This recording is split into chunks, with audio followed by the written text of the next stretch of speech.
In 1991, 35-year-old Pam Reynolds was wheeled into an operating room. Deep inside her brain, a blood vessel had ballooned to the point of rupture. Her only chance of survival was a procedure that sounds like science fiction. Surgeons had to artificially stop her heart, open her skull, and drain every drop of blood out of her head. To achieve extreme sensory deprivation, doctors taped her eyes shut and blocked her ear canals with speakers blasting loud clicking sounds. When the monitor flatlined and blood was removed, Pam met every medical definition of death: zero brain activity. But when Pam regained consciousness, she described the specific, unusual shape of the pneumatic bone saw the surgeon used to cut her skull, a tool she should have been unable to see.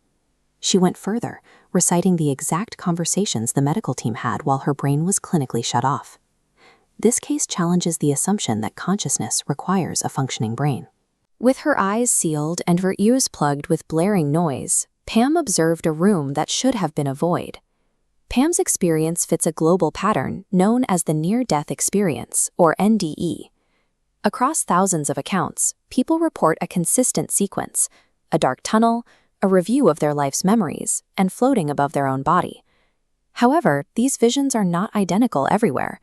In India, many patients report being taken before bureaucratic clerks holding massive ledgers to account for their lives, vivid details that reflect local tradition rather than a tunnel of light.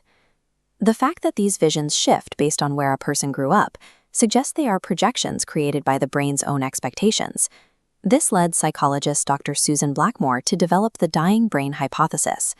Her research suggests the spiritual journey reported by survivors is a biological script triggered by a failing organ. This schematic maps the human visual cortex, which processes everything we see. The center of our vision is handled by a dense, high-energy cluster of cells, while the edges of our vision rely on sparser wiring. As oxygen drops during death, sparse cells fail first, turning the periphery black.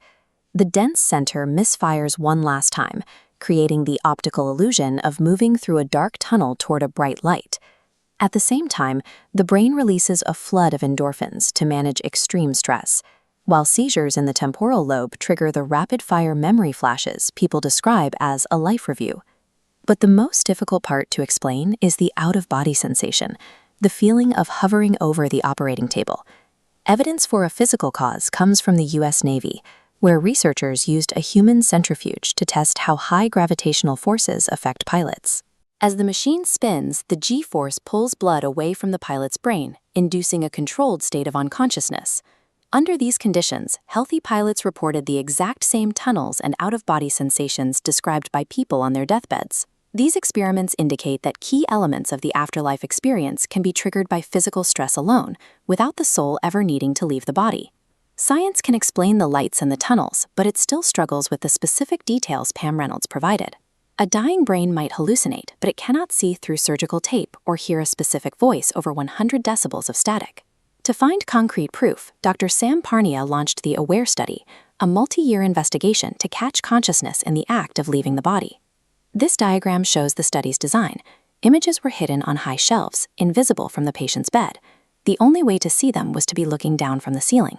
After studying over 2,000 cardiac arrest patients, the results were inconclusive.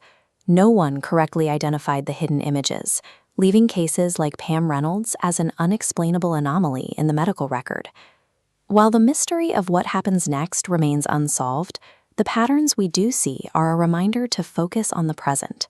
The life reviews of the dying are often defined by the things they never tried, which suggests we shouldn't wait for an afterlife to start living.